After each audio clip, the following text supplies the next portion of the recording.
Food delivery market में पिछले कुछ सालों में जोमैटो और स्विगी के बीच जबरदस्त कंपटीशन देखने को मिला है। 2020 में इस मार्केट में स्विगी अपनी पैठ बनाने में सफल रही। उसकी बाजार हिस्सेदारी 52% हो गई थी। उसके बाद से इसकी बाजार हिस्सेदारी में गिरावट आई, ये गिरकर 45% पर आ गई। स्विगी के सबसे बड़े शेयर होल्डर प्रोसेस के मुताबिक फाइनेंशियल ईयर 2023 में स्विगी की ग्रॉस मर्चेंडाइज वैल्यू 2.6 अरब डॉलर थी। इस ड्यूरेशन में जोमैटो की GMV 3.2 अरब डॉलर थी। अब सवाल ये कि आखिर स्विगी के मुकाबले जोमैटो की स्थिति क्यों अच्छी दिख रही है? छोटे शहरों पर फोकस का फायदा। दरअसल गुरुग्राम की फूड डिलीवरी कंपनी जोमैटो के पक्ष में कई चीजें दिख रही हैं। इसने टियर 2 सहित छोटे शहरों पर अपना फोकस बढ़ाया है। इस बिजनेस में पहले एंट्री का फायदा भी इसे मिलता दिख रहा है। इसकी मौजूदगी पूरे देश में है। हालांकि कुछ बड़े शहर पर दोनों कंपनियों ने फोकस किया है। दोनों का फोकस बेंगलुरु पर रहा है। इसकी वजह ये है कि बेंगलुरु में नौकरी के लिए दूसरे शहरों से आने वाले लोगों की संख्या काफी ज्यादा है। यहाँ स्विगी बढ़त बनाने में सफल रही। शहर के ज्यादातर फूड डिलीवरी मार्केट पर उसका कंट्रोल बना हुआ है। बेंगलोर मार्केट पर स्विगी का कब्जा।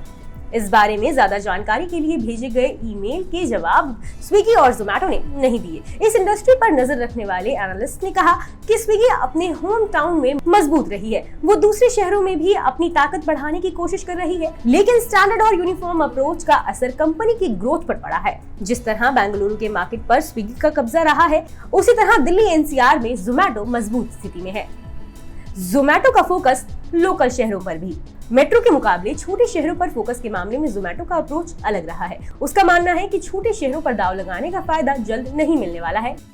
जोमैटो ने अपना बिजनेस लोकल फोकस के साथ खड़ा किया है। उसने हर इलाके के लिए उसकी खास बातों को ध्यान में रख रणनीति बनाई है। ये अप्रोच सप्लाई चेन, मार्केटिंग और यहाँ तक कि रेस्टोरेंट चॉइस पे भी देखने को मिली है। ऑर्डर की फ्रीक्वेंसी बढ़ाने का मिलेगा फायदा। एनालिस्ट ने कहा, अगर छोटे शहरों में ऑपरेट नहीं करता है तो उसे कभी इसका फायदा नहीं मिलेगा, लेकिन लोगों को आदत लगना जरूरी है। अगर ऐसा करने से ओवरऑल प्रॉफिट पर असर नहीं पड़ रहा है तो कंपनी को जरूर इस पर फोकस करना चाहिए, क्योंकि सवाल है कि अगर ऐसा नहीं किया गया तो ग्रोथ कहां से आएगी? आखिरकार लोगों में ऑर्डर देने की फ्रीक्वेंसी बढ़ेगी। जोमैटो ने ठीक यही काम किया है। ज्यादा शहरों में जोमैटो की मौजूदगी। स्विगी के साथ दूसरी दिक्कत ये लगती है कि इसकी मौजूदगी जोमैटो के मुकाबले कम है। हालांकि बेंगलुरु की ये कंपनी करीब 580 शहरों में मौजूद है, लेकिन गुरुग्राम की जोमैटो की मौजूदगी देश के 750 से ज्यादा शहरों में है। ज्यादा शहरों में मौजूदगी के अलावा स्विगी के मुकाबले जोमैटो के ऐप ज्यादा बार डाउनलोड होते हैं।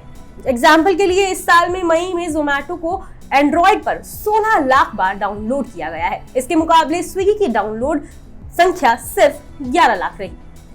बिजनेस, मार्केट, बैंकिंग और पर्सनल फाइनेंसिंग से जुड़ी हर खबर के लिए सब्सक्राइब कीजिए मनी कंट्रोल हिंदी के YouTube चैनल को। साथ ही साथ बेल आइकन भी जरूर दबाएं ताकि अगली वीडियो का नोटिफिकेशन आपसे मिस ना हो। इसके अलावा आप हमें Facebook, Instagram और Twitter पर भी फॉलो कर सकते हैं। धन्यवाद।